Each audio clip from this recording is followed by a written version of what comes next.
Une mère emmène sa fille chez le médecin après les week-ends passés avec le père. Le médecin voit l'échographie et appelle le 911.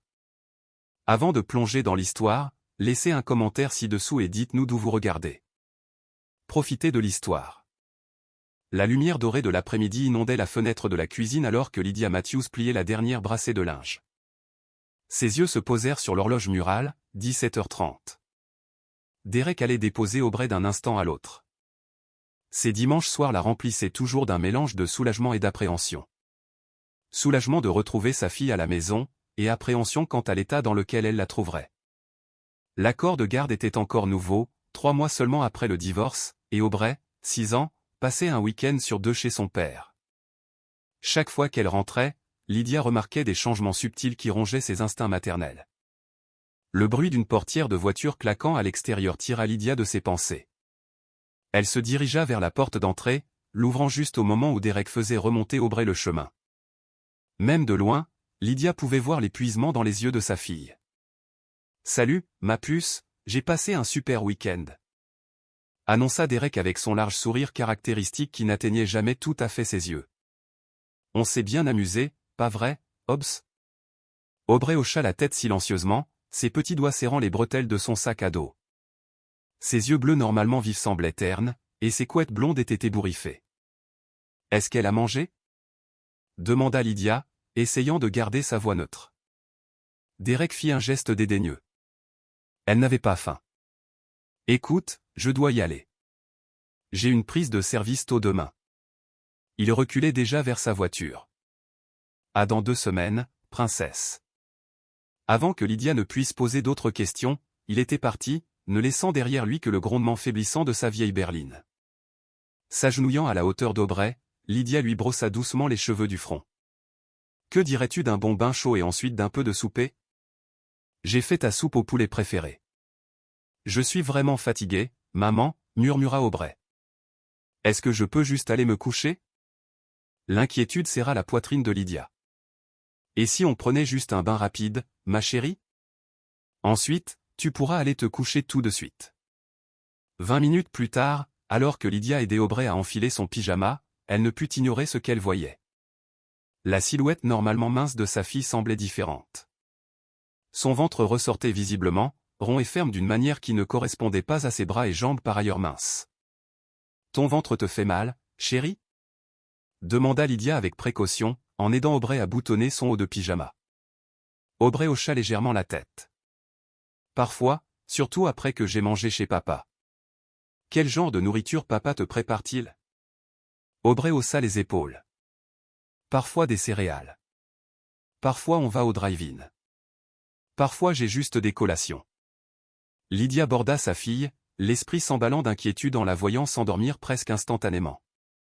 Ce n'était pas seulement la fatigue d'un week-end amusant. Quelque chose n'allait pas.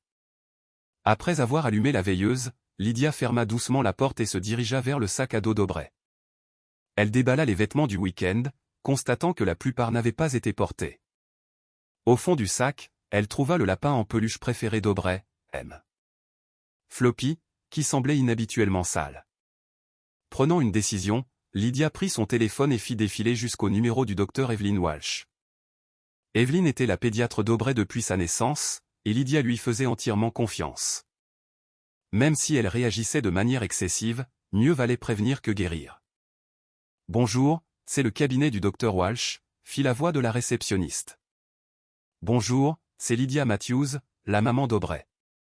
J'ai besoin de prendre rendez-vous dès que possible. Quelque chose ne va pas avec ma fille. » En prononçant ces mots, Lydia ne pouvait se défaire du sentiment que ce qu'elle voyait n'était que la pointe de quelque chose de bien plus préoccupant. Elle mesura la ceinture du pyjama d'Aubrey avec ses doigts, confirmant ce que ses yeux avaient remarqué. Elle était définitivement plus serrée qu'il y a 2 semaines. Quoi qu'il arrive, Lydia était déterminée à aller au fond des choses. Le bien-être de sa fille en dépendait. Le cabinet du docteur Evelyn Walsh sentait toujours le désinfectant au citron et les sucettes à la cerise. Cette combinaison avait jadis fait sourire Aubrey, mais aujourd'hui, alors que Lydia la guidait à travers la salle d'attente colorée, la petite fille serra simplement M. Floppy plus fort contre sa poitrine. Madame Matthews, l'infirmière apparut avec un presse-papier. Le docteur Walsh peut voir Aubrey maintenant. Lydia ressentit une vague de gratitude. Le docteur Walsh les avait fait passer en urgence le lundi matin après avoir entendu l'inquiétude dans la voix de Lydia. Dans la salle d'examen, Aubrey était assise tranquillement sur la table recouverte de papier, ses jambes pendantes. La blouse à motif de dinosaure semblait engloutir sa petite silhouette, la rendant encore plus vulnérable. « Eh bien, bonjour mademoiselle Aubrey », le docteur Walsh entra avec son sourire chaleureux caractéristique. À la cinquantaine, avec des cheveux poivre et sel coupés en un carré pratique, elle possédait l'équilibre parfait entre professionnalisme et chaleur de grand-mère. « J'entends dire que ton ventre ne va pas très bien. » Aubrey hocha la tête, les yeux baissés. « Peux-tu me montrer où ça fait mal ?» demanda doucement le docteur Walsh. Aubrey désigna son ventre. « Et depuis combien de temps ton ventre te fait-il mal ?» Aubrey haussa les épaules, regardant sa mère pour obtenir de l'aide.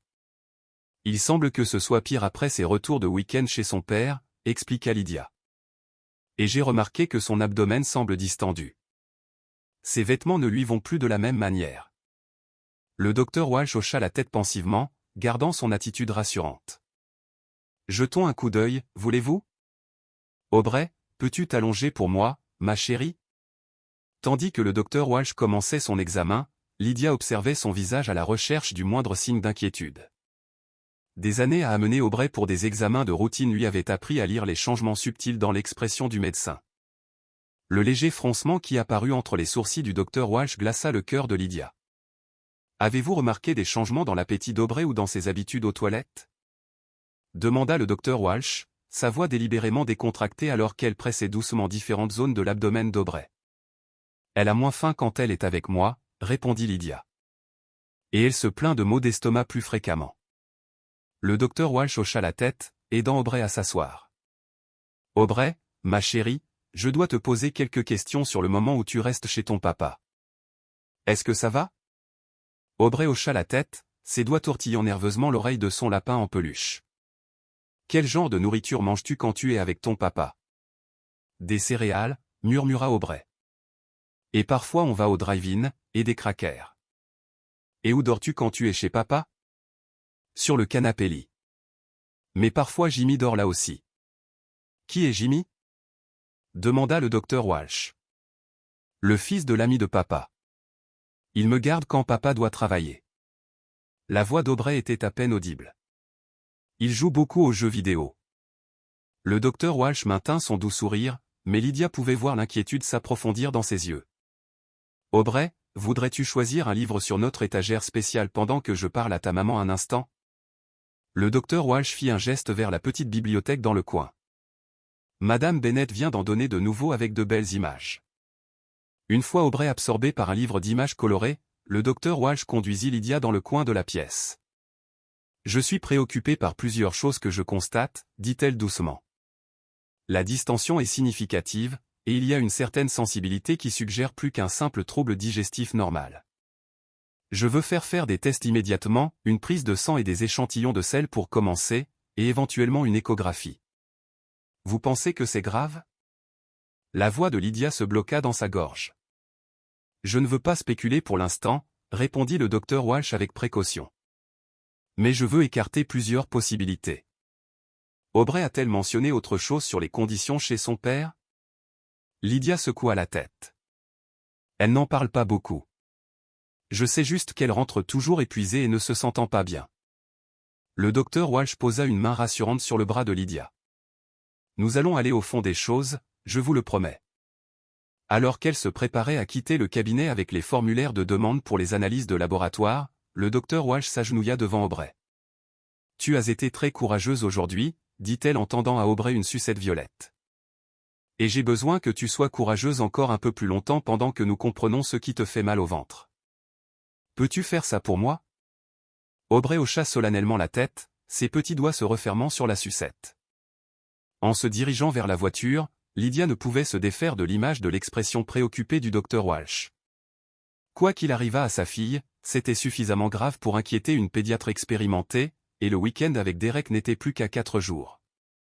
Les jours qui suivirent le rendez-vous médical d'Aubrey passèrent dans un tourbillon de visites en laboratoire et de regards inquiets. Lydia avait pris son après-midi du mardi pour emmener Aubrey faire les prises de sang, que la petite fille avait endurées avec des lèvres tremblantes, mais sans larmes. Maintenant, c'était jeudi soir, et Derek devait venir chercher Aubrey demain pour une autre visite de week-end. Lydia se tenait au comptoir de la cuisine, rangeant méthodiquement le sac de week-end d'Aubrey. Chaque article qu'elle y plaçait semblait être un petit acte de protection qu'elle envoyait avec sa fille, des vêtements propres, le shampoing préféré d'Aubrey à l'odeur de fraise, ses médicaments contre les allergies et des collations supplémentaires. « Maman, tu m'aimes. Floppy ?» demanda Aubrey depuis le seuil, sa voix petite et incertaine. Lydia leva les yeux pour voir sa fille serrant le lapin en peluche usé mais bien aimé. « Bien sûr, ma chérie. M. Floppy vient toujours avec toi. »« Je lui ai fait un bain supplémentaire, » dit Aubrey, tendant le jouet fraîchement lavé. « Il s'est vraiment sali chez papa la dernière fois. » Le cœur de Lydia se serra en prenant le lapin. « C'était très responsable de ta part. J'ajoute aussi des choses spéciales. » Elle montra à Aubrey les petits paquets de lingettes désinfectantes et la nouvelle bouteille d'eau qu'elle avait achetée. « Tu te souviens de ce dont nous avons parlé? Toujours se laver les mains avant de manger, et tu peux utiliser ces lingettes s'il n'y a pas de savon, d'accord? » Aubrey hocha solennellement la tête. « Et ne boire que dans ma bouteille spéciale. » Le téléphone sonna, interrompant leur conversation. C'était le cabinet du docteur Walsh. « Madame Matthews, le docteur Walsh souhaiterait vous parler des résultats préliminaires des tests d'Aubrey. » La gorge de Lydia se serra. « Oui, bien sûr. » La voix du docteur Walsh se fit entendre un instant plus tard. « Lydia, nous avons reçu certains résultats d'Aubrey. Les analyses de sang montrent qu'elle est anémique et présente des carences nutritionnelles préoccupantes. Les autres tests sont toujours en attente, mais j'ai programmé une échographie pour lundi matin. »« Une échographie ?» murmura Lydia, se détournant d'Aubrey, qui était maintenant assise à table en train de colorier. « Oui, je veux mieux voir ce qui cause la distension abdominale. »« Avez-vous remarqué d'autres symptômes ? » ?»« Elle est plus fatiguée, » répondit Lydia, gardant la voix basse. « Et elle s'est plainte à nouveau de maux d'estomac ce matin. » Il y eut un bref silence au bout du fil. « Lydia, je sais qu'Aubrey doit aller chez son père demain. Étant donné ce que nous voyons, je me sentirais plus à l'aise si elle restait dans un environnement cohérent jusqu'à ce que nous terminions notre évaluation. Vous pensez que je devrais annuler la visite ? » Lydia regarda Aubrey de l'autre côté de la pièce, son petit visage plissé de concentration alors qu'elle coloriait soigneusement à l'intérieur des lignes. « Ce serait ma recommandation médicale. »« Oui. » Après avoir raccroché, Lydia prit une profonde inspiration. Appeler Derek à ce sujet n'allait pas être facile. Leur divorce avait été houleux, Derek l'accusant constamment d'essayer de lui retirer Aubrey. Toute suggestion d'annuler son droit de visite serait accueillie avec résistance. Elle avait raison. 20 minutes plus tard, la voix en colère de Derek lui remplissait l'oreille. « C'est ridicule, Lydia. Tu ne peux pas continuer à inventer des excuses pour interférer avec le temps que je passe avec ma fille. Ce n'est pas une excuse, Derek. Elle est vraiment malade. » Le docteur. « Oh, alors maintenant tu as le docteur de ton côté aussi. Pratique. Écoute, je viens la chercher demain à 17h comme prévu. Si tu essaies d'empêcher cela, mon avocat appellera le tien. » L'appel se termina brusquement, laissant Lydia debout dans la cuisine, le téléphone toujours pressé contre son oreille. « Papa est encore en colère ?» La petite voix d'Aubrey vint de derrière elle. Lydia se retourna pour trouver sa fille debout dans l'embrasure de la porte, les yeux écarquillés d'inquiétude. Combien avait-elle entendu ? « Papa a juste très envie de te voir demain, » dit Lydia avec précaution, s'agenouillant à la hauteur d'Aubrey. « Tu lui manques quand tu n'es pas là. »« Mais mon ventre me fait toujours mal, » murmura Aubrey. Lydia serra sa fille dans une douce étreinte. « Je sais, ma chérie. C'est pourquoi j'emballe toutes ces choses spéciales pour t'aider à te sentir mieux. » Elle tint Aubrey à bout de bras, la regardant dans les yeux. « Et tu te souviens de notre numéro de téléphone spécial, n'est-ce pas ? Si tu as besoin de moi pour n'importe quelle raison, tu appelles ce numéro. » Aubrey hocha la tête, récitant le numéro qu'elles avaient répété tant de fois. Cette nuit-là, alors que Lydia bordait Aubrey, elle ne pouvait se défaire du sentiment d'effroi qui s'installait dans son estomac. Quelque chose n'allait vraiment pas avec sa fille, et demain elle devrait la renvoyer dans l'environnement même qui pourrait en être la cause. Tandis qu'Aubrey s'endormait, Lydia fit une promesse silencieuse. Quoi qu'il arrive, elle irait au fond des choses. Le bien-être de sa fille en dépendait. Le vendredi après-midi arriva avec des nuages sombres s'amoncelant à l'horizon, reflétant l'humeur de Lydia alors qu'elle regardait l'horloge approcher des 17 heures. Elle avait passé sa pause déjeuner à appeler l'école d'Aubrey pour les informer de la situation, puis son avocat, qui regrettablement confirma qu'en l'absence d'une ordonnance du tribunal, elle ne pouvait légalement empêcher la visite prévue de Derek. « Maman, c'est l'heure ?» demanda Aubrey, assise sur le sol du salon, son sac de week-end à côté d'elle. Elle portait sa salopette préférée, celle avec des tournesols brodés sur la poche avant, mais la ceinture était visiblement plus serrée qu'un mois auparavant. « Presque, ma chérie, » répondit Lydia, forçant un sourire. « Tu te souviens de tout ce dont nous avons parlé ?» Aubrey hocha solennellement la tête. « Me laver les mains avant de manger. Utiliser ma bouteille d'eau spéciale. T'appeler si j'ai besoin de quoi que ce soit. » Le son d'un klaxon à l'extérieur les fit lever les yeux. Derek était en avance. « Il est là », murmura Aubrey, ses petits doigts atteignant automatiquement M. Floppy. Lydia prit une profonde inspiration et ramassa le sac d'Aubrey. « Allons-y, ma chérie. » Derek ne prit même pas la peine de sortir de la voiture, se contentant de baisser la vitre alors qu'elles approchaient. « Salut, princesse, prête pour notre super week-end ?» Lydia s'avança avant qu'Aubrey ne puisse répondre. « Derek, nous devons parler de la santé d'Aubrey.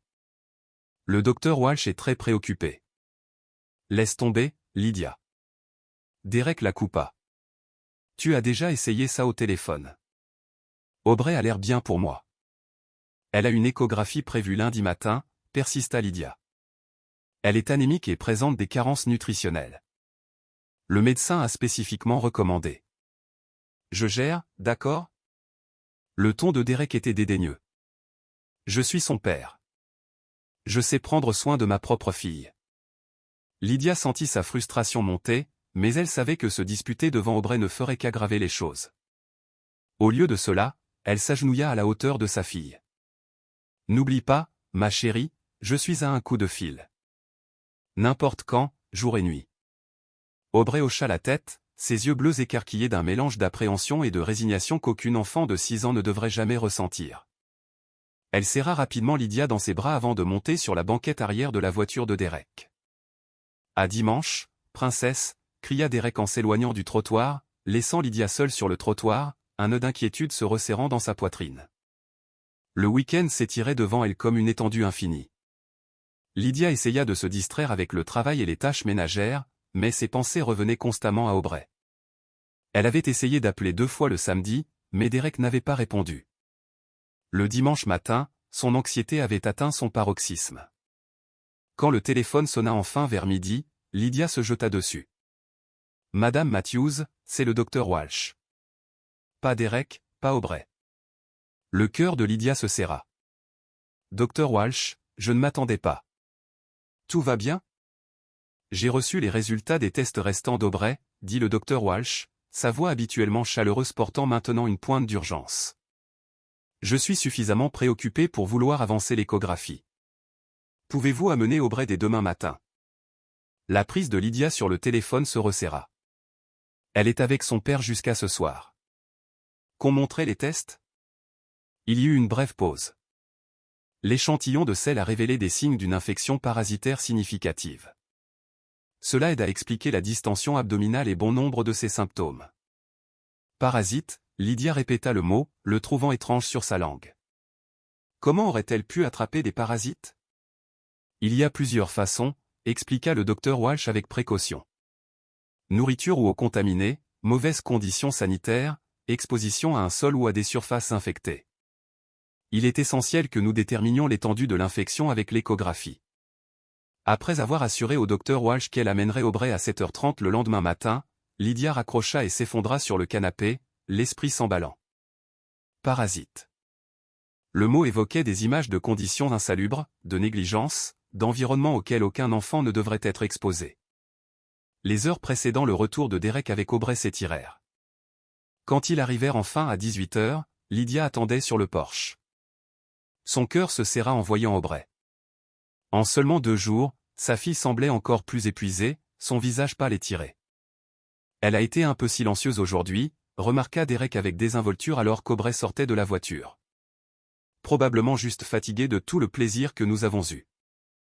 Avant que Lydia ne puisse répondre, Aubrey trébucha légèrement sur le chemin. Lydia s'élança, attrapant le bras de sa fille pour la stabiliser. « Je vais bien, maman », murmura Aubrey, mais ses yeux racontaient une autre histoire. « Merci pour ce super week-end, princesse », cria Derek depuis la voiture. « À dans 2 semaines. » Alors que la voiture disparaissait dans la rue, Lydia guida Aubrey à l'intérieur, remarquant à quel point la petite fille s'appuyait lourdement contre elle. « As-tu faim, ma chérie ? J'ai fait ta soupe préférée. » Aubrey secoua la tête. « Je suis vraiment fatigué, maman. Est-ce que je peux juste aller me coucher ?» À table, Aubrey se contenta de pousser la soupe dans son bol avant que ses paupières ne commencent à s'affaisser. Lydia observait sa fille, la colère et l'inquiétude se disputant en elle. Quoi qu'il arrive chez Derek rendait Aubrey malade, vraiment, gravement malade. Demain, l'échographie révélerait à quel point les choses étaient réellement graves. Et ensuite, Lydia se promit qu'elle ferait tout ce qu'il fallait pour protéger sa fille. La salle d'attente du centre d'imagerie pédiatrique était décorée de joyeuses fresques sous-marines, mais Lydia les remarqua à peine. À côté d'elle, Aubrey était assise tranquillement, portant toujours son pyjama sous son manteau, car Lydia n'avait pas voulu perdre un instant pour l'amener au rendez-vous matinal. Aubrey Matthews. Une technicienne en tenue colorée apparut à la porte, un presse-papier à la main, et Lydia se leva, guidant doucement Aubrey. La technicienne les conduisit dans un couloir vers une pièce faiblement éclairée dominée par un appareil d'échographie. « Le docteur Walsh nous rejoindra sous peu », expliqua la technicienne en aidant Aubrey à s'installer sur la table d'examen. « En attendant, je vais tout préparer. Aubrey, je vais te mettre un gel spécial sur le ventre. Cela pourrait être un peu froid. D'accord ?» Aubrey hocha la tête, les yeux écarquillés alors qu'elle observait chaque mouvement de la technicienne. Lorsque le docteur Walsh entra quelques minutes plus tard, Lydia ressentit une vague de soulagement. La présence du médecin était rassurante, mais le fait qu'elle soit venue superviser l'échographie personnellement ne fit que confirmer la gravité de la situation. « Bonjour, Aubrey », dit chaleureusement le docteur Walsh. « Merci d'être si courageuse et d'être venue si tôt. Comment te sens-tu aujourd'hui ? » « Fatigué », murmura Aubrey. « Et mon ventre me fait plus mal. » Le docteur Walsh hocha la tête avec sympathie en prenant la sonde d'échographie à la technicienne. « Je vais jeter un coup d'œil pour voir ce qui se passe à l'intérieur. »« D'accord ? Tu n'as qu'à rester immobile et à regarder l'écran si tu veux. C'est comme une télévision spéciale qui nous montre l'intérieur de ton corps. » Alors que le docteur Walsh pressait la sonde contre l'abdomen distendu d'Aubrey, Lydia observait attentivement le visage du médecin. Elle vit le moment où l'expression professionnelle du docteur Walsh vacilla légèrement. Un resserrement autour des yeux, un léger serrement de sa mâchoire. Le moniteur affichait des images floues en noir et blanc qui ne signifiaient pas grand-chose pour Lydia, mais qui racontaient clairement une histoire au docteur Walsh. Le médecin déplaçait la sonde méthodiquement, figeant occasionnellement l'image pour prendre des mesures ou examiner de plus près. « Que voyez-vous » demanda Lydia doucement. Le docteur Walsh jeta un coup d'œil à Aubrey, qui regardait l'écran avec fascination, avant de répondre d'un ton mesuré. « Il y a une inflammation significative et des preuves de l'infection que nous soupçonnions, plus étendues que ce que j'espérais. » Après avoir terminé l'échographie, le docteur Walsh tendit à Aubrey un petit dauphin en peluche d'un panier près de la machine. « Tu as été formidable, Aubrey. Voudrais-tu aller avec mademoiselle Rivera choisir un autocollant pendant que je parle à ta maman un instant ?» Une fois Aubrey parti avec la technicienne, l'attitude professionnelle du docteur Walsh laissa place à une véritable inquiétude. « Lydia, la situation est grave. L'infection parasitaire s'est propagée dans tout son tube intestinal. Les images ont montré une inflammation substantielle et ce qui semble être de multiples colonies d'organismes. Nous devons commencer le traitement immédiatement. » Lydia sentit le sang quitter son visage. Comment un enfant contracte-t-il une infection aussi grave ? Généralement par exposition à des environnements fortement contaminés, répondit le docteur Walsh avec précaution. Mauvaises conditions sanitaires, eau insalubre, contact avec des surfaces ou des sols infectés. Aubrey a-t-elle mentionné quoi que ce soit sur les conditions de la maison de son père? Lydia secoua la tête. Elle n'en parle pas beaucoup. J'ai essayé de lui demander, mais elle reste silencieuse. Au retour d'Aubrey, affichant fièrement un autocollant étoile pailleté sur sa main, le docteur Walsh suggéra qu'elle se rende toute à son bureau pour discuter des prochaines étapes. Elle tendit à Aubrey un livre de coloriage et des crayons, la plaçant à une petite table dans le coin pendant qu'elle et Lydia parlaient à voix basse.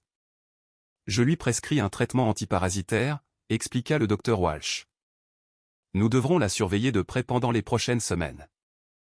Et Lydia, je recommande fortement qu'elle ne retourne pas dans un environnement qui aurait pu causer cela tant que nous n'avons pas déterminé la source. Sur le chemin du retour, avec Aubrey somnolent sur la banquette arrière, l'esprit de Lydia tourbillonnait de questions et de préoccupations. Elle devait comprendre exactement ce qu'Aubrey vivait chez Derek. Ce soir-là, après qu'Aubrey ait pris sa première dose de médicaments, Lydia s'assit à côté d'elle sur le lit pour leur moment d'histoire du soir. Au lieu d'ouvrir un livre, elle prit doucement la main d'Aubrey. « Ma chérie, pouvons-nous parler un peu de tes week-ends avec papa? J'ai besoin de mieux comprendre ce qui s'y passe. » Aubrey baissa les yeux, ses doigts tripotant le bord de sa couverture. « Ça va. Tu n'es pas en difficulté, » l'assura Lydia.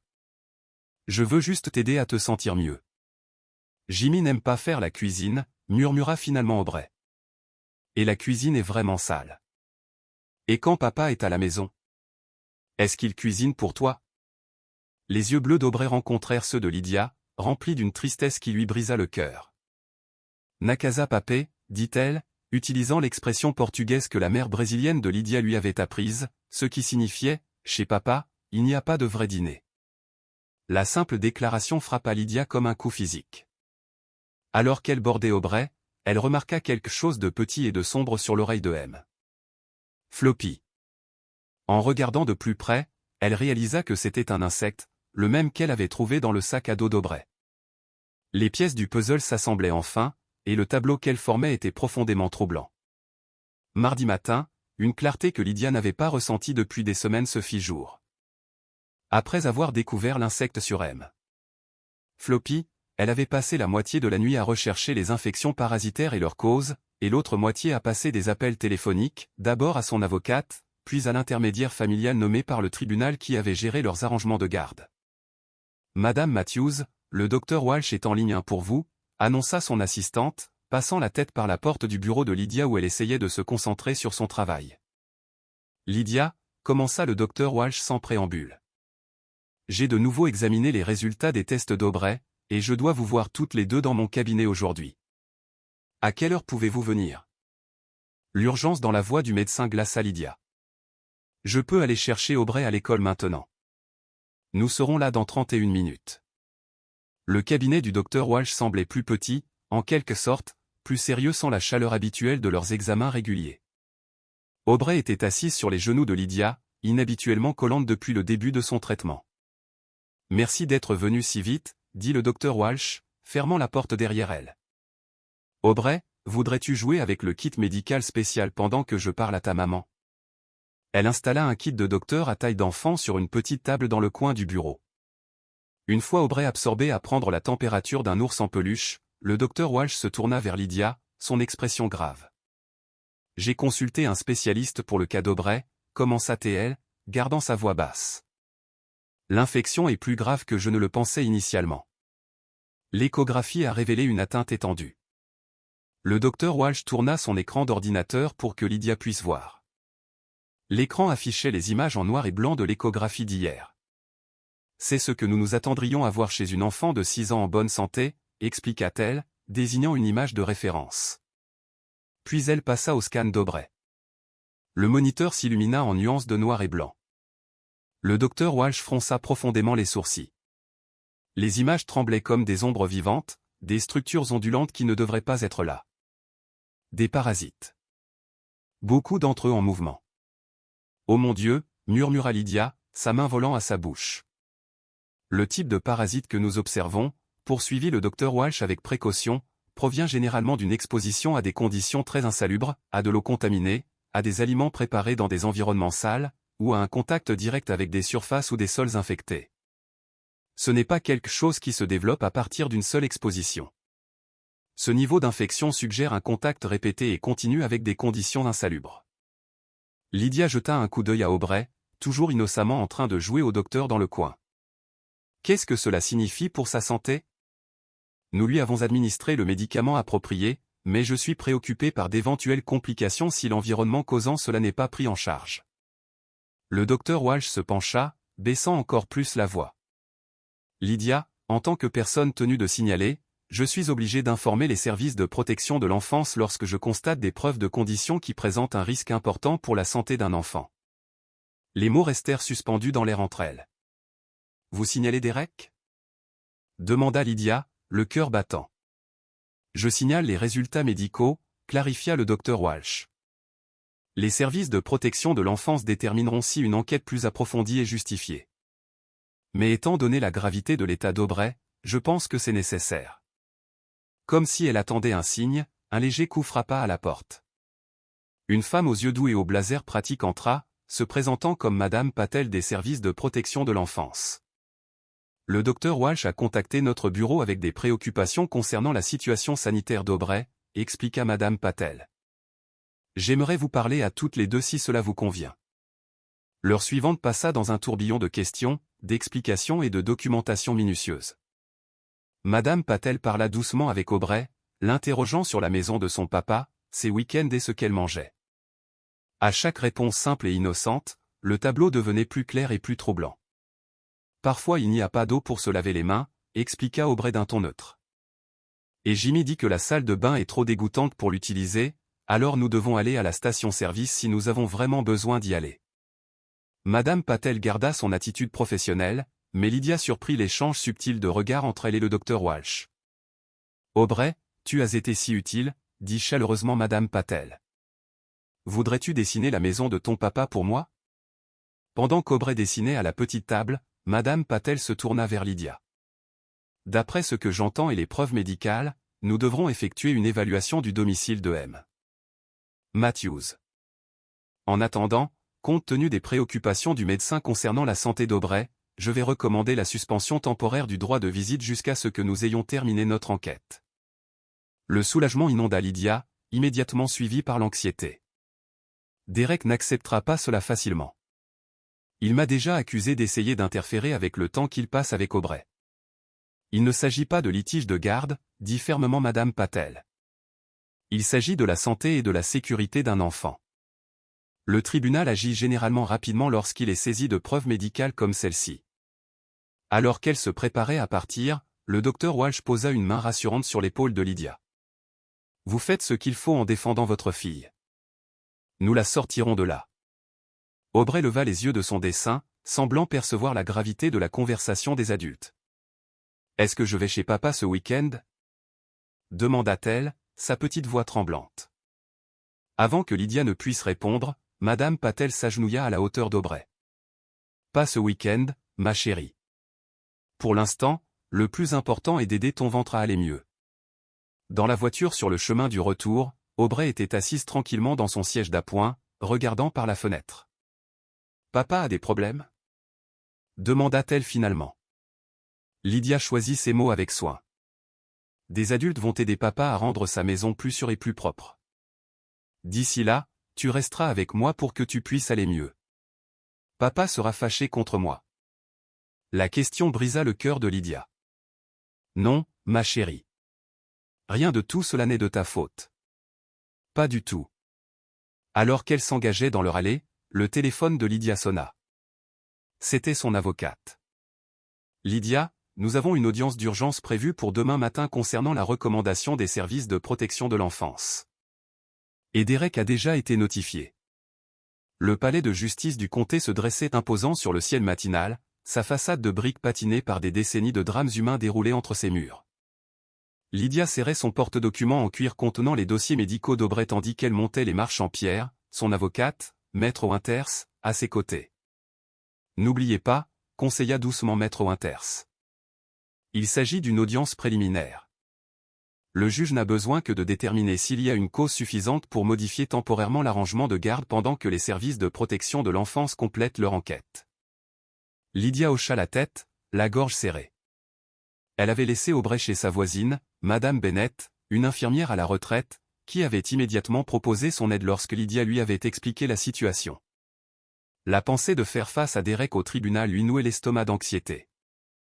Elles trouvèrent la salle d'audience désignée et prirent place. Quelques minutes plus tard, la porte s'ouvrit et Derek entra avec son avocat. Lydia le reconnut à peine. Disparu, sa confiance décontractée habituelle.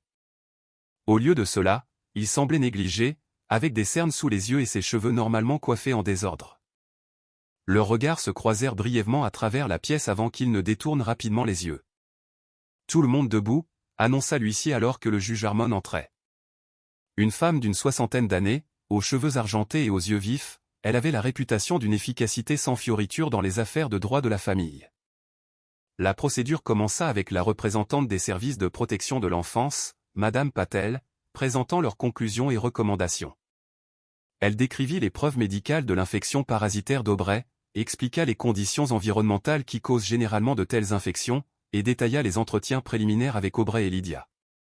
Sur la base de notre évaluation initiale, conclut Madame Patel, nous recommandons la suspension temporaire des droits de visite de M. Matthews jusqu'à ce qu'une enquête complète au domicile puisse être effectuée et que toute remédiation nécessaire soit entreprise. La juge Harmon hocha la tête, puis se tourna vers l'avocat de Derek. Maître, votre réponse. L'avocat de Derek, un jeune homme en costume coûteux et à l'énergie nerveuse, se leva. Votre honneur, mon client reconnaît qu'il peut y avoir quelques problèmes d'entretien de sa résidence.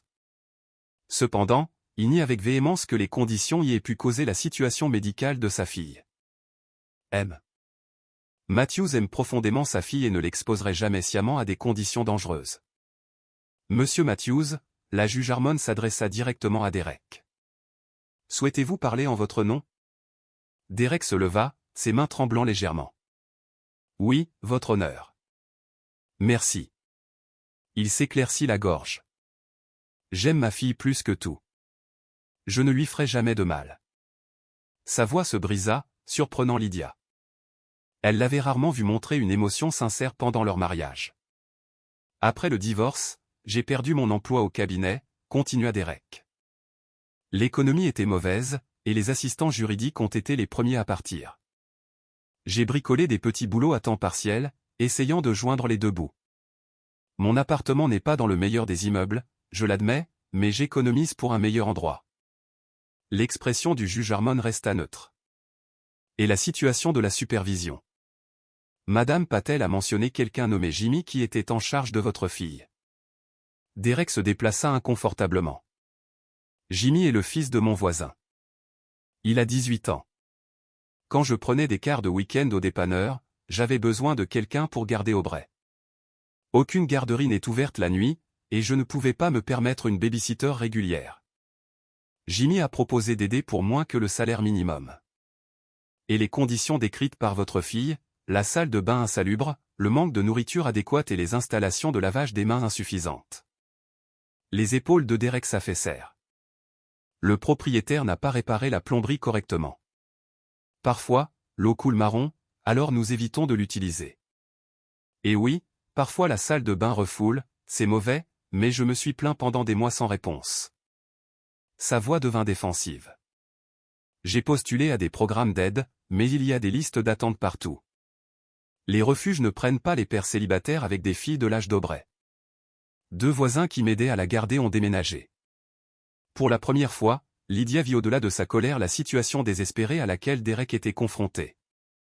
Cela n'excusait pas de mettre Aubrey en danger, mais cela peignait un tableau plus complexe qu'une simple négligence. Votre honneur, continua Derek, sa voix se raffermissant.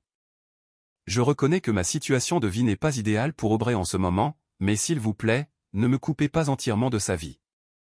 Elle est tout ce qui me reste. La juge Harmon y réfléchit un instant, puis se tourna vers l'avocate de Lydia. Madame Winters, votre cliente souhaite-t-elle répondre? Maître Winters regarda Lydia, qui hocha la tête et se leva.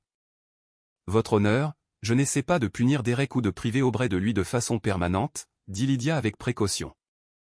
Mais ma fille est gravement malade.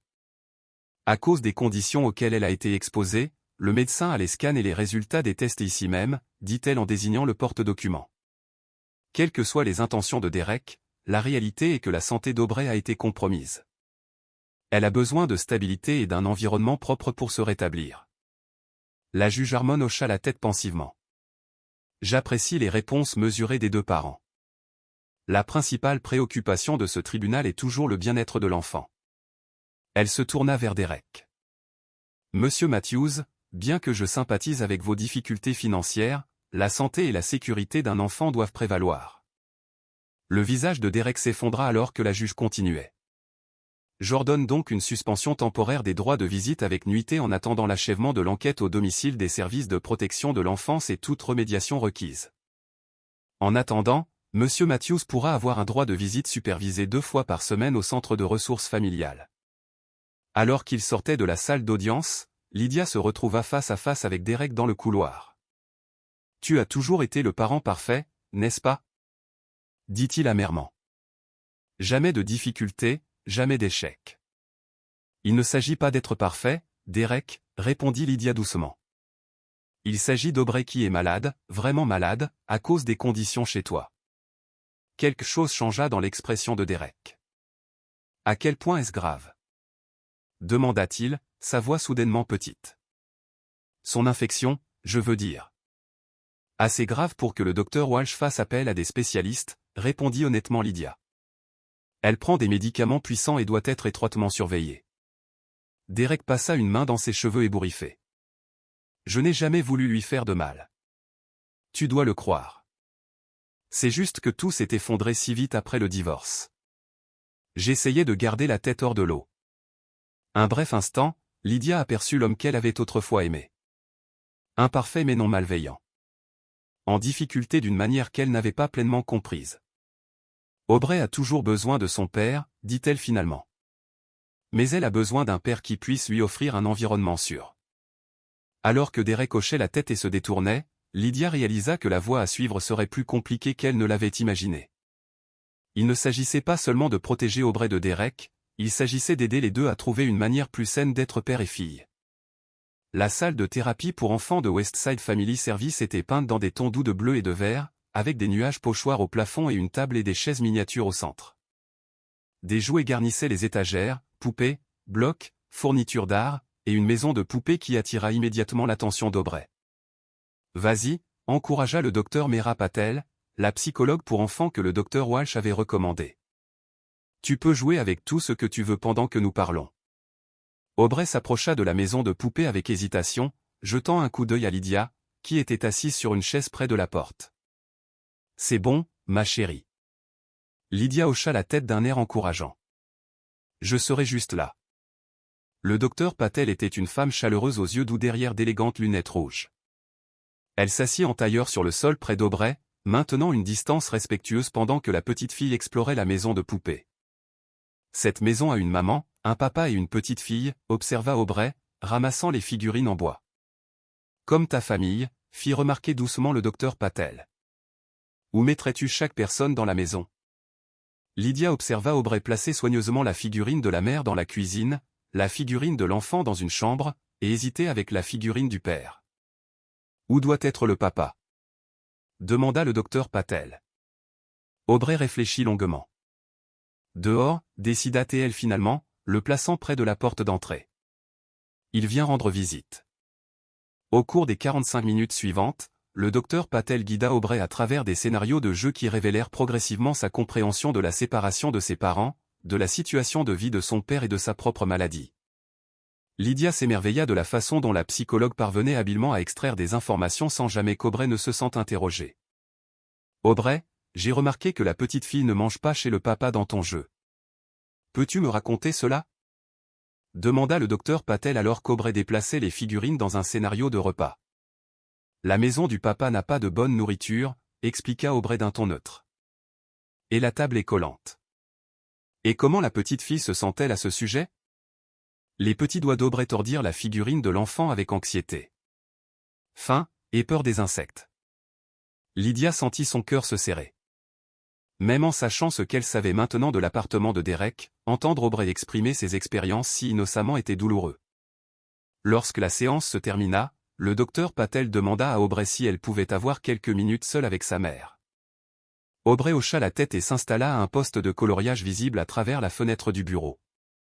Madame Matthews, commença le docteur Patel une fois qu'elles furent seules. Aubrey fait preuve d'une résilience remarquable, mais elle a clairement été affectée à la fois par la maladie physique et par le stress émotionnel de la situation. Que puis-je faire pour l'aider? Demanda Lydia, observant sa fille à travers la fenêtre. Continuez la stabilité que vous lui apportez. Les enfants s'épanouissent avec la routine et la prévisibilité, surtout lorsqu'ils ont vécu des environnements imprévisibles ou dangereux. L'expression du docteur Patel devint pensive. Je veux aussi aborder quelque chose d'important. Aubrey se sent responsable de la situation de son père. Responsable? Mais elle n'a que 6 ans. Les enfants internalisent souvent les problèmes des adultes, surtout lors de perturbations familiales. Elle a fait plusieurs commentaires suggérant qu'elle pensait avoir fait quelque chose de mal qui a poussé son père à vivre dans une mauvaise maison, et que le fait qu'elle tombe malade pourrait lui causer des problèmes. Lydia ressentit une vague de culpabilité l'envahir. J'étais tellement concentré sur sa santé physique que je n'avais pas réalisé. Le docteur Patel offrit un sourire rassurant. C'est tout à fait normal. Vous faites tout ce qu'il faut en lui apportant l'aide dont elle a besoin, tant médicale qu'émotionnelle. À l'avenir, il sera important de souligner que rien de tout cela n'est de sa faute, et que ses 2 parents l'aiment, quel que soit l'endroit où ils vivent ou la fréquence à laquelle ils la voient. Sur le chemin du retour, Aubrey était plus silencieuse que d'habitude, fixant le paysage qui défilait par la fenêtre. « As-tu aimé le docteur Patel » demanda Lydia. Aubrey hocha la tête. « Elle a une jolie maison de poupée. Elle a dit que tu avais très bien fait aujourd'hui. » Quelques instants de silence passèrent avant qu'Aubrey ne parle à nouveau. « Maman, est-ce que papa a des problèmes parce que je suis tombée malade ?» La question surprit Lydia malgré l'avertissement du docteur Patel. Elle choisit ses mots avec soin. « Non, ma chérie. Papa n'a pas de problème. Les adultes s'assurent juste que sa maison est sûre et propre avant que tu ne lui rendes visite à nouveau. » Mais il avait l'air triste lors de la visite d'hier. Lydia repensa à leur première visite supervisée au centre familial. Derek était arrivé avec un nouveau livre pour Aubrey et une nervosité évidente. Il avait fait de son mieux pour rendre ces 2 heures spéciales, apportant des collations saines et s'engageant pleinement dans le jeu d'Aubrey. C'était un côté de lui que Lydia n'avait pas vu depuis des années. « Papa est triste de ne pas te garder, » expliqua Lydia. « Mais il comprend que pour l'instant, tu as besoin d'être là où les médecins peuvent t'aider à aller mieux. » Elles s'engagèrent dans l'allée de leur petit bungalow où Madame Bennett attendait sur le porche avec un plat couvert.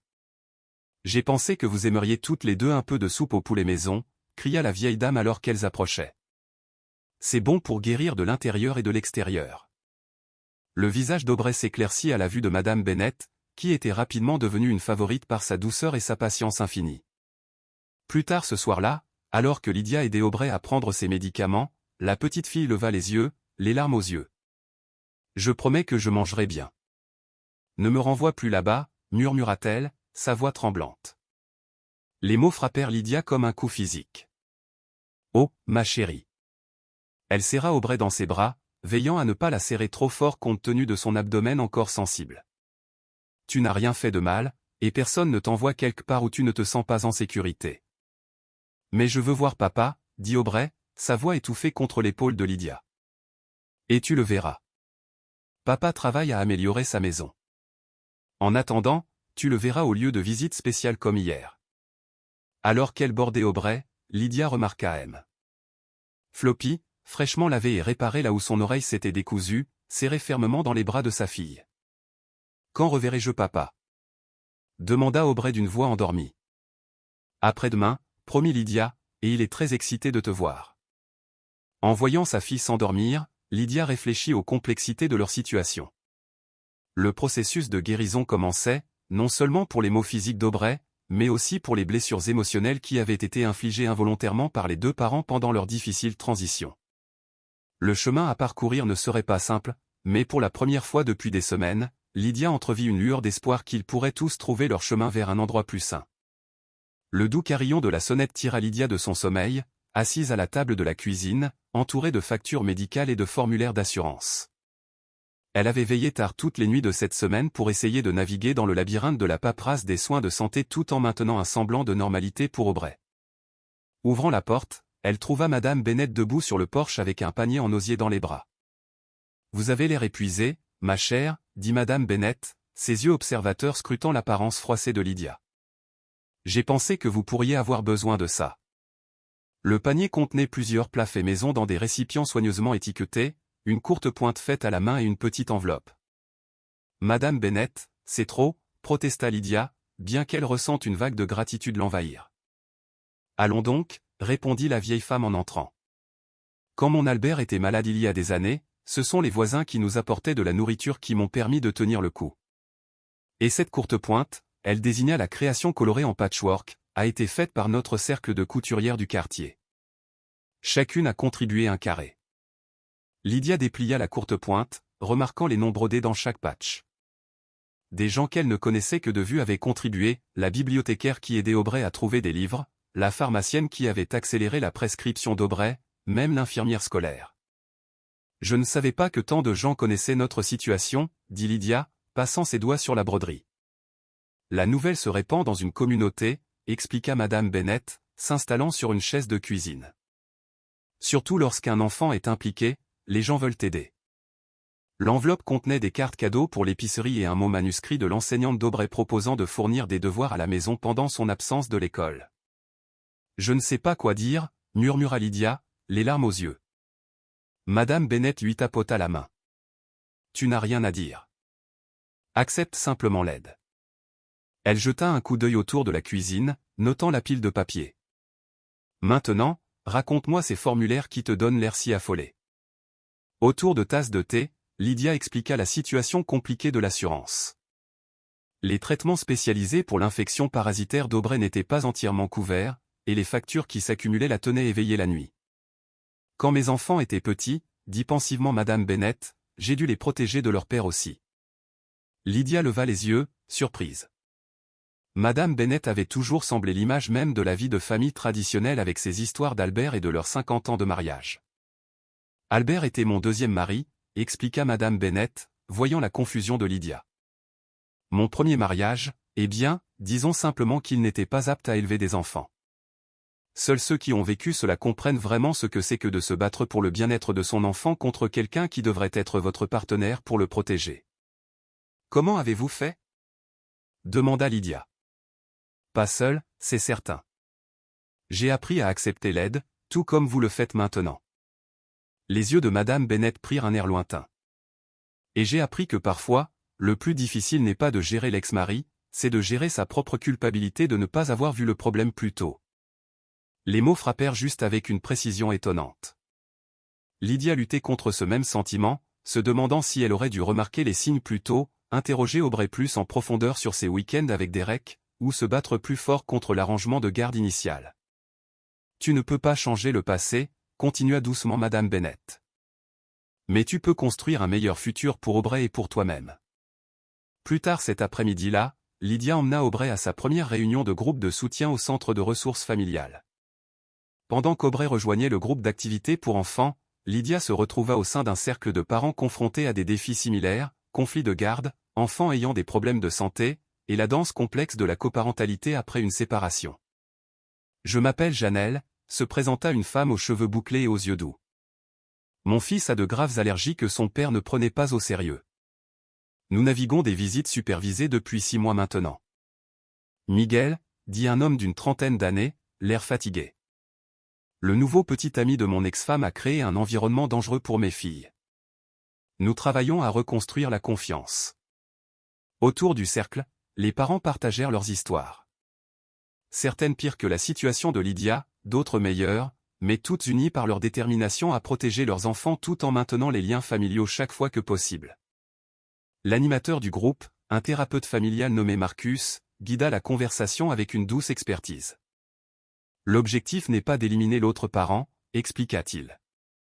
C'est de créer l'environnement le plus sûr et le plus sain pour votre enfant tout en reconnaissant que dans la plupart des cas, les enfants bénéficient des relations avec les deux parents lorsque ces relations sont positives et sûres. Alors que Lydia racontait l'histoire d'Aubrey, elle sentit un poids se lever. Personne ne la jugea pour les émotions complexes qu'elle ressentait envers Derek, la colère à propos de la maladie d'Aubrey mêlée à de la sympathie pour ses difficultés, le désir de protéger sa fille en conflit avec la reconnaissance de l'amour d'Aubrey pour son père. Le plus difficile, admit-elle, c'est de voir à quel point Aubrey veut encore lui faire plaisir même après tout cela. Hier, elle m'a demandé quand elle pourrait retourner aider à nettoyer la maison de papa pour pouvoir lui rendre visite à nouveau. Des hochements de tête compréhensifs parcoururent le groupe. Les enfants sont remarquablement résilients et indulgents, observa Marcus.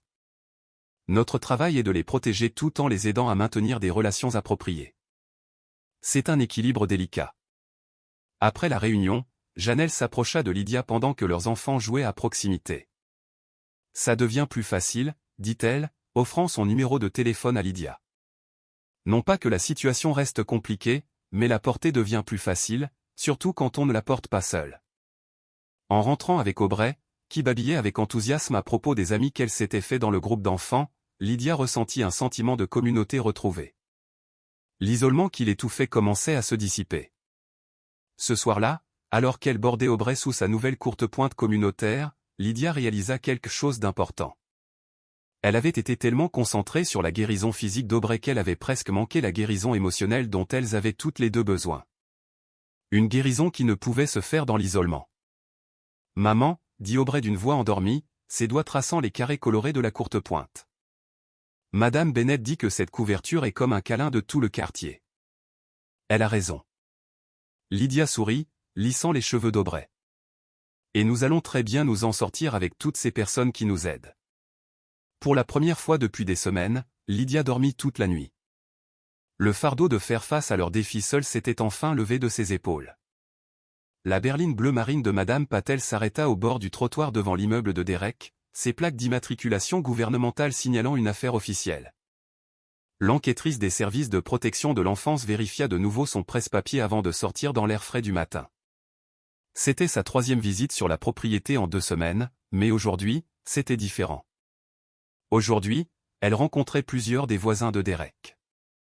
À l'intérieur du hall, avec ses lumières fluorescentes vacillantes et son sol en linoléum fissuré, elle fut accueillie par le concierge de l'immeuble, un homme à l'air las nommé M. Gen. Ils attendent dans le 3B, l'informa Théil, les menant à l'ascenseur. Madame Winters du 3A, la famille Ramirez du 3C, et Jimmy Carter du 2D. Madame Patel haussa un sourcil. Jimmy Carter? Ses parents avaient de l'humour, expliqua M. Gen en haussant les épaules. C'est l'adolescent qui gardait la petite fille. Les entretiens durèrent près de 3 heures. Madame Winters, une femme âgée aux mains rhumatisantes et aux yeux vifs, décrivit les problèmes de plomberie fréquents qui affectaient tout le 3e étage. Ce pauvre homme se plaignait toujours à la direction, expliqua-t-elle, désignant le mur qu'elle partageait avec l'appartement de Derek. L'eau coulait marron pendant des jours. Je lui ai dit de ne pas laisser l'enfant la boire. La famille Ramirez confirma le problème de parasites de l'immeuble. Nous gardons notre appartement impeccable, insista Madame Ramirez. Mais les insectes passent à travers les murs. La direction pulvérise une fois par mois, mais cela ne sert jamais à grand-chose. Jimmy Carter, un adolescent dégingandé avec de l'acné et de l'énergie nerveuse, se révéla être le témoin le plus révélateur. Tripotant son étui de téléphone, il admit qu'il avait souvent laissé Aubrey seul dans l'appartement pendant qu'il rendait visite à des amis dans le couloir. Monsieur Matthews faisait des doubles quarts, expliqua Jimmy défensivement. Il me payait pour la surveiller, mais je ne savais pas quoi faire avec une petite fille. Je me suis assuré qu'elle avait des céréales et des choses. Et les conditions de la salle de bain? Demanda Madame Patel. Jimmy fit une grimace. Les toilettes refoulaient tous les 2 jours. Je lui ai dit d'utiliser les toilettes de la station-service au bout du pâté de maison quand c'était vraiment grave. Pendant ce temps, à l'autre bout de la ville, Lydia était assise dans le cabinet du docteur Walsh et recevait une mise à jour prudemment optimiste sur l'état d'Aubrey. Le médicament fonctionne, expliqua le docteur Walsh, examinant les derniers résultats des tests. L'infection réagit bien que nous ne soyons pas encore tirés d'affaire. Les niveaux nutritionnels d'Aubrey s'améliorent, et la distension abdominale a diminué de manière significative. Elle semble avoir plus d'énergie, acquiesça Lydia. Elle demande à retourner à l'école. Le docteur Walsh sourit. C'est un bon signe. Je pense que nous pouvons envisager un retour progressif la semaine prochaine, en commençant par des demi-journées. Alors que Lydia rentrait chez elle, son téléphone sonna.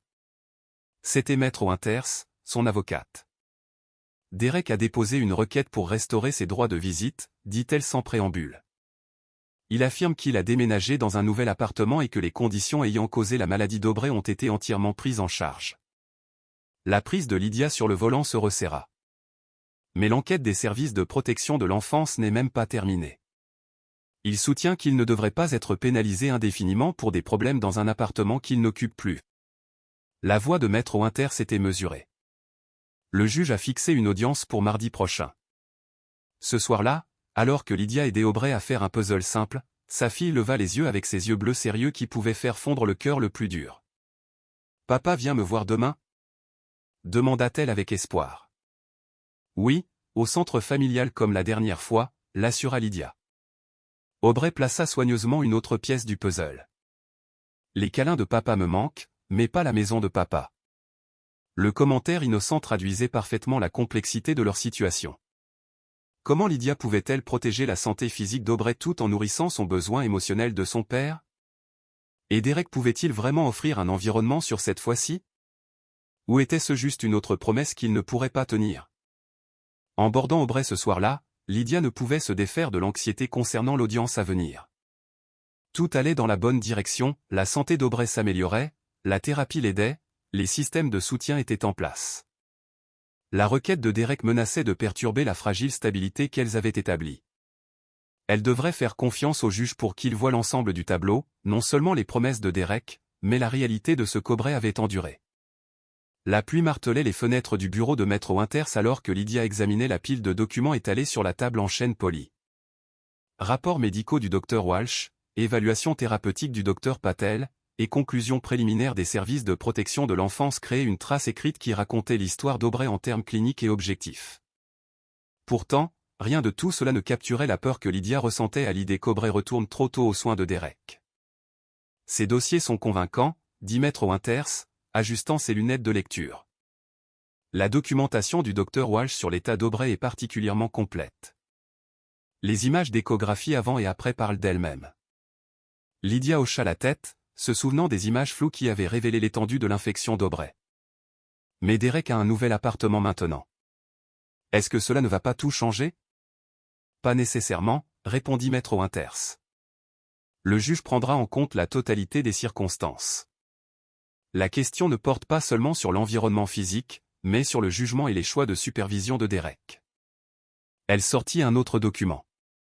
La déclaration de Jimmy Carter est particulièrement préoccupante.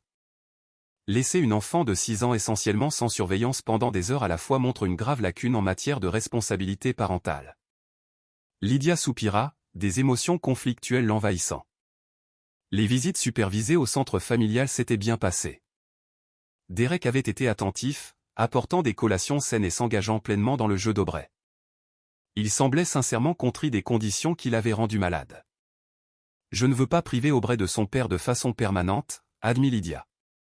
« J'ai juste besoin de savoir qu'elle sera en sécurité. » « Alors c'est sur cela que nous nous concentrons, » dit fermement Maître Winters. « Nous ne demandons pas au tribunal de mettre fin aux droits de Derek, ni même nécessairement de maintenir l'arrangement actuel indéfiniment. Nous demandons une transition progressive avec des garanties appropriées. » Elles passèrent l'heure suivante à élaborer leur stratégie pour l'audience. Plutôt que d'attaquer le caractère de Derek, elles se concentreraient sur les besoins médicaux d'Aubrey et l'importance d'un environnement de rétablissement stable.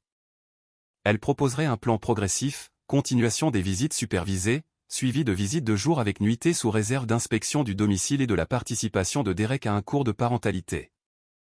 Alors que Lydia rentrait chez elle, les gouttes de pluie striant le pare-brise, elle ne pouvait s'empêcher de se demander si elle faisait la bonne chose. Était-elle trop protectrice? Était-elle, à un certain niveau, en train de punir Derek pour le divorce en rendant son chemin vers des visites régulières si difficiles? Elle récupéra Aubrey chez Madame Bennett, où la petite fille avait passé l'après-midi à faire des biscuits et à écouter des histoires du bon vieux temps. « Maman, regarde ce que j'ai fait. » Aubrey brandit un cœur en papier légèrement de travers, couvert de paillettes. « C'est pour papa. Madame Bennett m'a aidé. »« C'est magnifique, ma chérie, » dit Lydia, la gorge serrée. « Papa va adorer. » Ce soir-là, alors que Lydia aidait Aubrey à se préparer pour le lit, elle remarqua sa fille fixant pensivement les photos de famille sur sa table de nuit, des photos de jours plus heureux où elles avaient toutes vécu ensemble. « Maman, » dit Aubrey avec hésitation. Si je promets d'être vraiment, vraiment sage, est-ce que je peux rester parfois dans la nouvelle maison de papa? La question innocente frappa Lydia comme un coup de poing au cœur. Oh, ma chérie, il ne s'agit pas d'être sage ou non. Tu es toujours sage. Il s'agit de choses d'adultes et de s'assurer que tu restes en bonne santé. Mais je prends mes médicaments maintenant, raisonna Aubrey. Et papa a dit que son nouvel endroit était super propre et sans insectes. Nous verrons ce qui se passera après la réunion avec le juge la semaine prochaine, dit Lydia avec précaution. Tout le monde veut ce qu'il y a de mieux pour toi. Après avoir bordé Aubrey, Lydia se retrouva attirée par le petit bureau dans le coin de sa chambre. Elle sortit une feuille de papier et commença à dessiner, quelque chose qu'elle n'avait pas fait depuis l'université. Avec des traits précis, elle esquissa le visage de sa fille, capturant l'espoir et la confusion dans ses yeux innocents.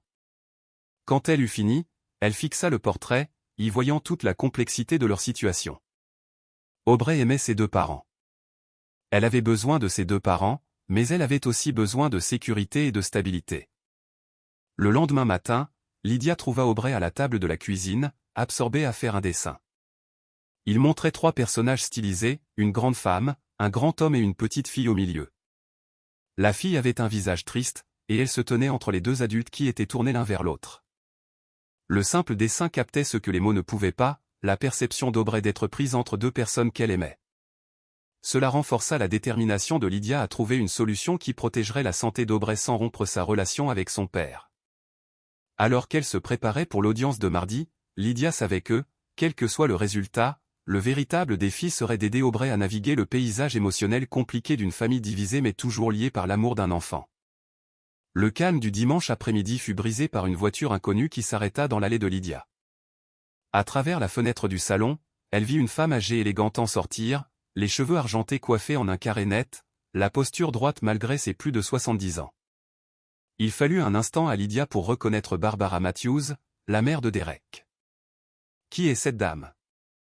demanda Aubrey, levant les yeux de son livre de coloriage. « C'est ta grand-mère Barbara, » répondit Lydia, surprise. Barbara avait été distante depuis le divorce, maintenant un contact minimal avec Aubrey par des cartes d'anniversaire occasionnelles et des cadeaux de Noël. Ouvrant la porte, Lydia força un sourire poli. « Barbara, c'est inattendu. »« Je sais que j'aurais dû appeler d'abord, » dit Barbara, sa voix portant le léger accent du sud que des années dans le nord-est n'avaient jamais tout à fait effacé. « Mais j'avais besoin de voir Aubrey et de te parler. » Aubrey jeta un coup d'œil timidement de derrière les jambes de Lydia. Bien qu'elle reconnaisse sa grand-mère sur les photos, elle ne s'était rencontrée en personne qu'une poignée de fois. « Bonjour, petite, » dit Barbara, son expression sévère s'adoucissant. « Mon Dieu, comme tu as grandi. » Dans la cuisine, tandis qu'Aubrey reprenait son coloriage en jetant de fréquents regards curieux vers sa grand-mère, Barbara alla droit au but. « Derek m'a appelé la semaine dernière, m'a raconté ce qui se passait. » Ses mains, ornées d'une seule bague de perles, étaient serrées fermement autour de sa tasse de thé. « Au début, j'étais convaincu que tu exagérais pour l'éloigner de sa fille. C'est pourquoi je suis venu voir par moi-même. » Lydia sentit un éclair d'indignation. Les dossiers médicaux d'Aubrey. Barbara leva une main. « J'ai déjà visité l'ancien immeuble de Derek. J'ai parlé avec ce concierge. J'ai vu les conditions moi-même. » Son calme vacilla légèrement. « Je n'avais aucune idée que mon fils vivait de cette façon, et encore moins qu'il y exposait Aubrey. » L'aveu surprit Lydia. Elle s'attendait à de la défensive, à des accusations, pas à cette reconnaissance discrète. « Puis-je voir ces dossiers médicaux ?» demanda Barbara. « J'ai été infirmière pendant 40 ans avant de prendre ma retraite. J'aimerais comprendre exactement à quoi nous avons affaire. » Lydia hésita, puis récupéra le dossier sur son bureau. Alors que Barbara examinait les rapports du docteur Walsh et les images de l'échographie, son attitude professionnelle ne pouvait masquer sa consternation. « Ce niveau d'infection parasitaire, » murmura-t-elle en secouant la tête, « et son état nutritionnel. » Elle leva les yeux, rencontrant directement le regard de Lydia. « Je vous dois des excuses. Vous la protégiez comme toute bonne mère le ferait. »« Je n'essaie pas de priver Aubrey de Derek, » dit doucement Lydia.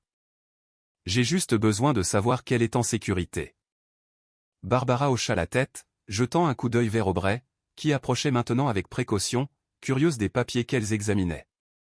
Mamie, tu veux voir mon dessin? Demanda Aubrey, brandissant sa dernière création, une maison avec un soleil souriant au-dessus. J'adorerais, ma chérie, répondit Barbara, tapotant la chaise à côté d'elle. Pendant qu'Aubrey expliquait son œuvre, Lydia observa l'interaction, notant la chaleur sincère dans les yeux de Barbara. Quels que soient ses défauts, son amour pour sa petite fille était évident. Après qu'Aubrey soit retourné à son coloriage, Barbara baissa la voix. Le nouvel appartement de Derek est mieux, mais ce n'est toujours pas idéal pour un enfant, et son horaire de travail reste problématique pour une supervision adéquate. Elle redressa ses épaules. Décision prise. C'est pourquoi j'offre mon aide. De l'aide? Répéta Lydia. Je peux superviser les visites chez Derek. J'ai pris un congé de mon travail bénévole à l'hôpital. Je pourrais rester avec eux pendant les visites d'Aubrey, assurer des repas corrects, l'hygiène, tout cela. L'offre stupéfia Lydia. Barbara avait toujours maintenu une distance polie, respectant les limites de leur famille brisée. Ce niveau d'implication représentait un changement significatif. Pourquoi maintenant? Lydia ne put s'empêcher de demander. Le regard de Barbara se posa sur Aubrey. Parce que je les ai tous les deux laissés tomber, dit-elle doucement. J'aurais dû être plus présente après le divorce. Derek était en difficulté, et je me suis dit qu'il devait se débrouiller seul. Sa voix se raffermit. Mais Aubrey ne devrait pas payer le prix de ses erreurs, ni des miennes. Avant que Lydia ne puisse répondre, Barbara ajouta, j'ai déjà parlé à Derek. Il a d'abord résisté, sa fierté, vous savez, mais il a accepté l'arrangement si cela l'aide à retrouver ses droits de visite. Ce soir-là, après que Barbara soit partie avec la promesse de revenir bientôt, Lydia regarda Aubrey jouer avec la petite figurine en porcelaine que sa grand-mère lui avait apportée, une délicate ballerine qui avait appartenu à Barbara enfant. L'alliance inattendue avec Barbara offrait à la fois espoir et complication. L'implication de la mère de Derek pourrait fournir la supervision dont Aubrey avait besoin tout en maintenant son lien avec son père. Mais cela signifiait aussi inviter une autre personne dans leur dynamique familiale déjà complexe. À l'approche de l'audience de mardi, Lydia se demanda comment le juge verrait ce nouveau développement. L'implication de Barbara serait-elle considérée comme une étape positive vers un arrangement plus sûr, ou serait-elle perçue comme un aveu que Derek ne pouvait pas fournir des soins adéquats par lui-même? Plus tard cette nuit-là, Lydia reçut un message texte d'un numéro qu'elle voyait rarement sur son téléphone ces jours-ci. La mère de Derek m'a parlé de sa visite. Je suis désolé pour tout ce qu'Aubrey a traversé. Je veux arranger les choses. Le simple message, exemple de la défensive et du reproche qui avait caractérisé leur communication récente, donna à Lydia une lueur d'espoir qu'ils étaient peut-être tous enfin prêts à faire passer les besoins d'Aubrey en premier. Le couloir du palais de justice bourdonnait de conversations chuchotées alors que Lydia était assise sur un banc de bois poli, lissant les plis invisibles de sa robe bleu marine. À côté d'elle, Maître Winters révisait ses notes une dernière fois. De l'autre côté du couloir, Derek et son avocat étaient penchés en conversation, jetant parfois un coup d'œil dans leur direction. Derek était différent aujourd'hui, ses cheveux soigneusement coupés, portant une chemise repassée et une cravate que Lydia reconnaissait de leur mariage. Plus frappante que son apparence était son comportement. L'hostilité défensive de leur précédente comparution au tribunal avait été remplacée par un sérieux sombre. Barbara Matthews était assise entre les deux camps, un territoire neutre dans le champ de bataille émotionnel. Elle fit un signe de tête respectueux à Lydia avant d'approcher son fils, redressant sa cravate légèrement de travers avec une autorité maternelle. Tout le monde debout, cria l'huissier alors qu'ils entraient dans la salle d'audience. Le juge Harmon entra, ses lunettes à monture argentée posées sur son nez alors qu'elle examinait le dossier devant elle. Nous sommes ici pour réexaminer les arrangements de visite pour Aubrey Matthews, commença-t-elle, regardant les deux parties. Je crois comprendre qu'il y a eu des développements depuis notre dernière audience. Maître Winters se leva la première. Oui, votre honneur. Bien que nous maintenions notre préoccupation concernant la santé et la sécurité d'Aubrey, nous reconnaissons que M. Matthews a trouvé un nouveau logement. Le docteur Walsh a fourni une évaluation médicale actualisée de l'état d'Aubrey, qui montre une amélioration mais un besoin continu de supervision médicale. Le juge hocha la tête, se tournant vers l'avocat de Derek. Et votre position, maître?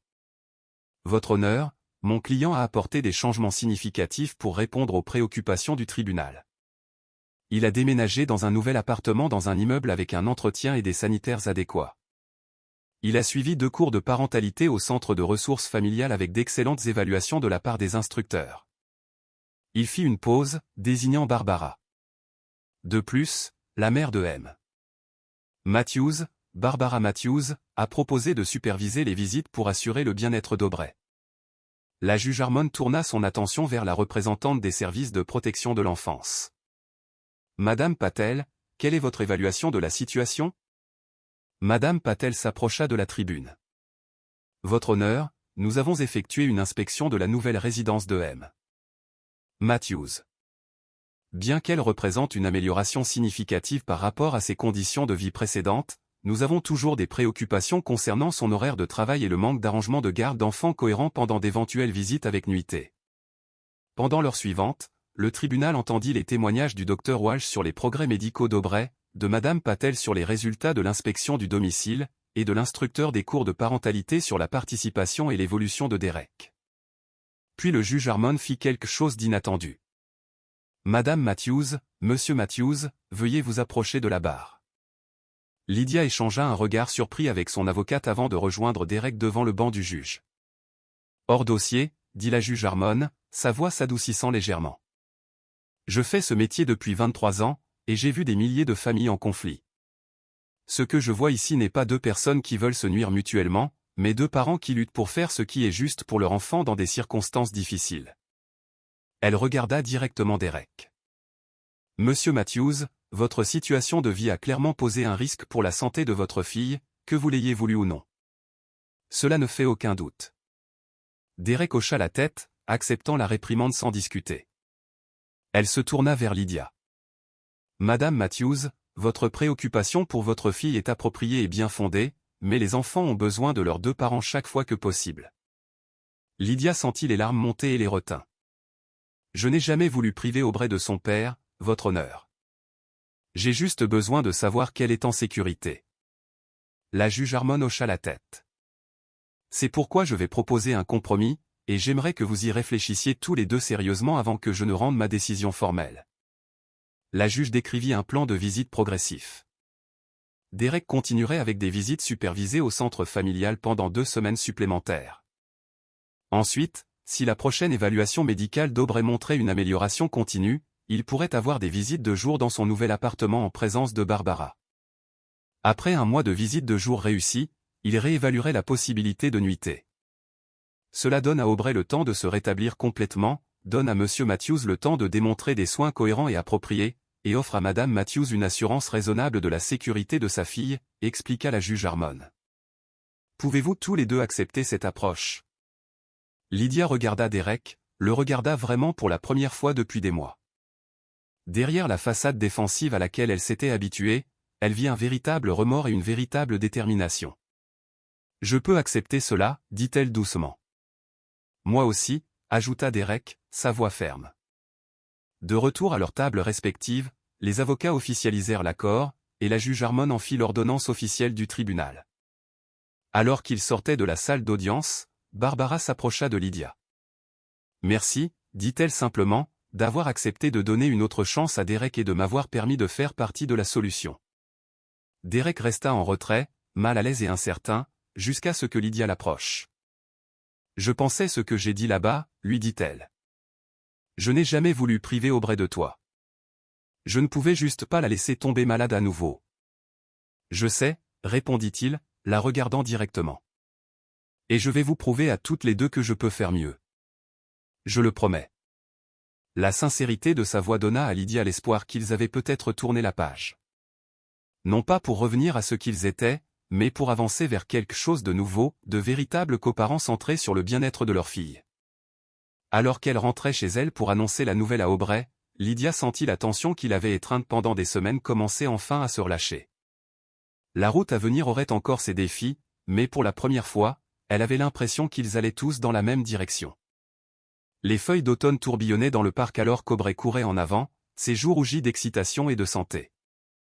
8 semaines s'étaient écoulées depuis l'audience du tribunal, et la transformation de la petite fille était remarquable. Son énergie était revenue, son appétit était robuste et les examens médicaux montraient désormais des résultats normaux dans l'ensemble. Pas trop loin, ma chérie, cria Lydia, regardant Aubrey grimper sur les jeux d'enfants. À côté d'elle sur le banc du parc, Barbara Matthews ajusta son écharpe contre la brise d'octobre.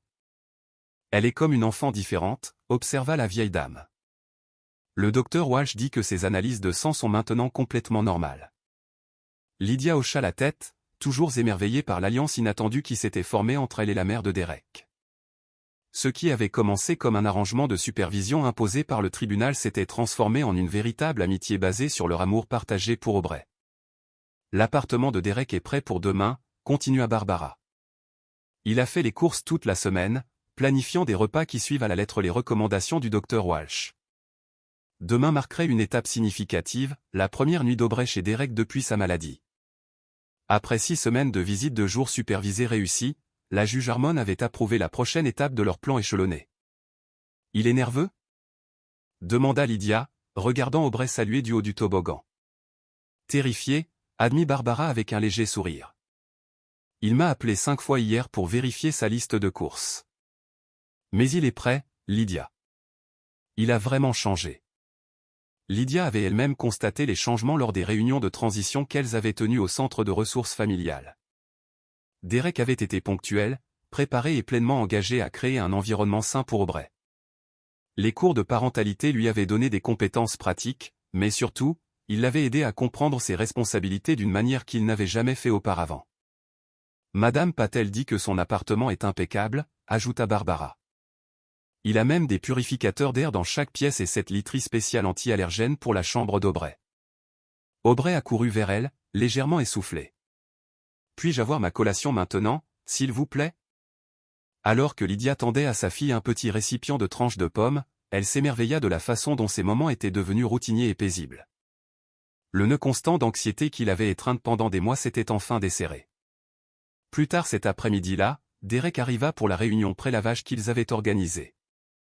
Tandis que Barbara emmenait Aubrey à la cuisine pour l'aider à préparer une collation, Lydia et Derek s'assirent dans le salon, examinant le plan pour la visite avec nuité.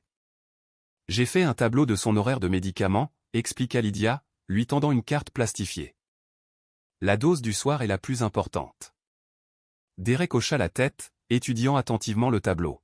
« J'ai réglé des alarmes sur mon téléphone comme rappel. » Il hésita, puis ajouta, « Je sais que tu es toujours inquiète. » Je ne t'en veux pas. Je suis moins inquiète que je ne l'étais, admit honnêtement Lydia. Tu as fait le travail, Derek. Je peux le voir. L'instructeur du cours de parentalité a dit quelque chose qui m'a vraiment marqué, dit Derek, fixant ses mains. Elle a dit, les enfants n'ont pas besoin de parents parfaits. Ils ont besoin de parents qui se soucient suffisamment pour continuer à essayer, à apprendre, à être présents. Il leva les yeux, rencontrant directement le regard de Lydia. Je veux être ce genre de père pour Aubrey. La simple sincérité de sa voix toucha quelque chose en Lydia qu'elle croyait endurcie depuis longtemps. Tu sais, dit-elle avec précaution. Quand nous nous sommes séparés pour la première fois, je voyais tout en noir et blanc. J'étais le bon parent. Tu étais celui qui ne se souciait pas assez. Mais la vie n'est pas si simple, n'est-ce pas? Derek secoua la tête. J'ai fait des erreurs graves. J'ai laissé ma fierté m'empêcher de demander de l'aide quand j'en avais besoin. Aubrey en a payé le prix, et je ne me pardonnerai jamais complètement. Sa voix se raffermit, mais je vous promets que cela ne se reproduira plus jamais. De la cuisine vint le son du rire d'Aubrey alors que Barbara disait apparemment quelque chose d'amusant. Le son joyeux servit de rappel de l'importance de tout cela, de la raison pour laquelle ils travaillaient tous si dur pour créer une nouvelle dynamique familiale à partir des morceaux de l'ancienne. Alors que Derek s'apprêtait à partir, finalisant les plans pour venir chercher Aubrey après l'école le lendemain, il s'arrêta à la porte. « Merci, dit-il simplement, de ne pas avoir abandonné sur moi en tant que père d'Aubrey.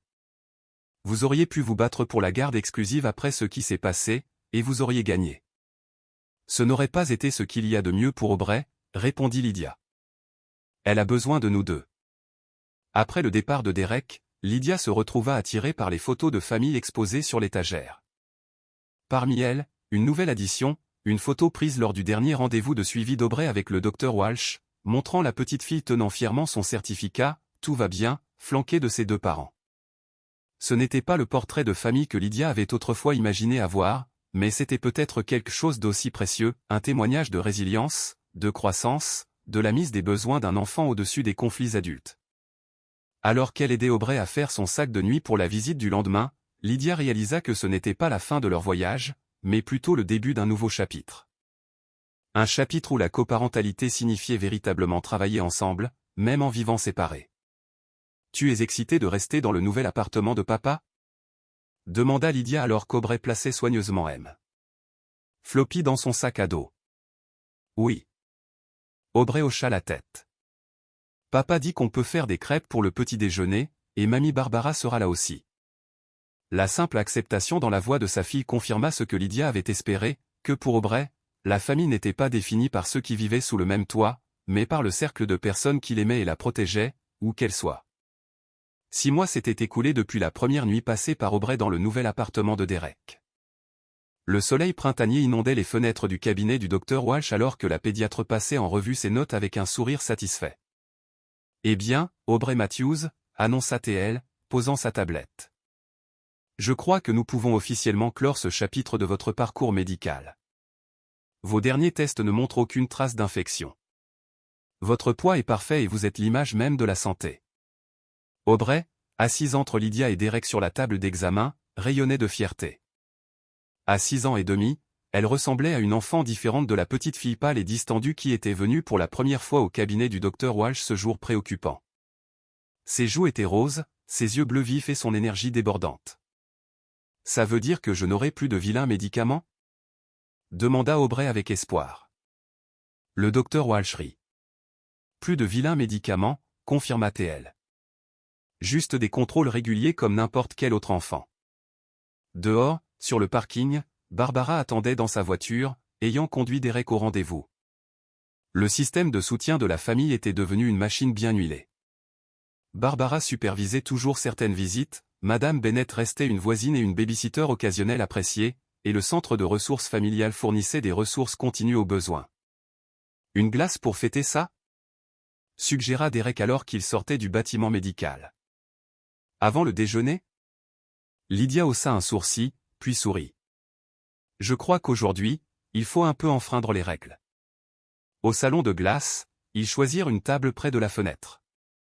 En regardant Aubrey dévorer joyeusement son soda aux fraises, Lydia s'émerveilla du chemin parcouru par eux tous. Derek avait impeccablement entretenu son nouvel appartement, suivi volontairement des cours de parentalité supplémentaires et ajusté son horaire de travail pour répondre aux besoins d'Aubrey.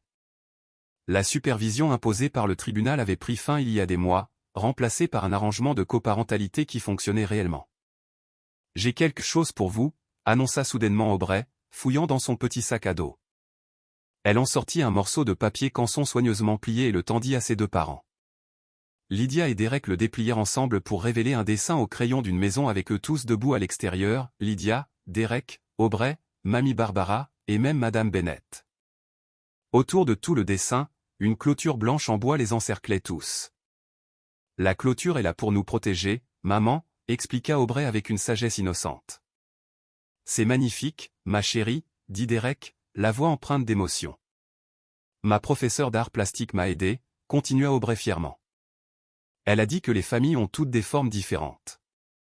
En regardant le dessin, Lydia réalisa que c'était exactement ce qu'ils étaient devenus. Pas une famille traditionnelle, mais un cercle de protection autour de cet enfant qu'ils aimaient tous.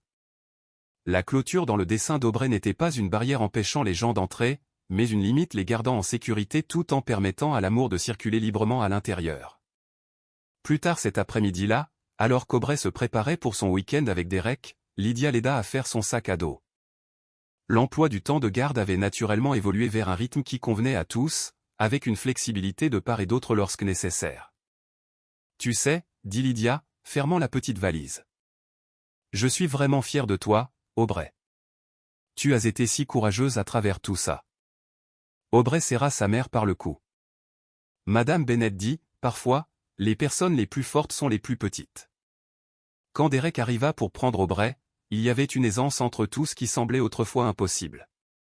Pas de tension, pas d'accusations silencieuses, juste 3 personnes qui avaient traversé une difficile tempête et en étaient ressorties avec une compréhension plus profonde de ce qui comptait vraiment. Tandis qu'Aubrey sautillait vers la voiture de Derek, babillant sur ses plans pour le week-end, Lydia croisa le regard de Derek par-dessus la tête de leur fille. On l'a fait, dit-elle simplement. Derek hocha la tête, comprenant tout ce que ces 3 mots englobaient. Un jour à la fois, répondit-il. En les voyant s'éloigner, Lydia ne ressentit aucune anxiété, aucune peur, seulement de la gratitude pour le voyage qui leur avait appris à tous ce que signifie vraiment faire passer le bien-être d'un enfant en premier. Leur famille ne ressemblait peut-être pas à celle qu'elle avait imaginée autrefois, mais elle était forte, résiliente, et liée par l'amour qu'ils partageaient tous pour la petite fille qui leur avait appris à devenir de meilleures versions d'eux-mêmes. La clôture qu'Aubrey avait dessinée autour d'eux tous ne visait pas à empêcher le monde d'entrer, elle visait à créer un espace sûr où la guérison pouvait se produire et l'amour pouvait grandir, quels que soient les défis que l'avenir pourrait apporter.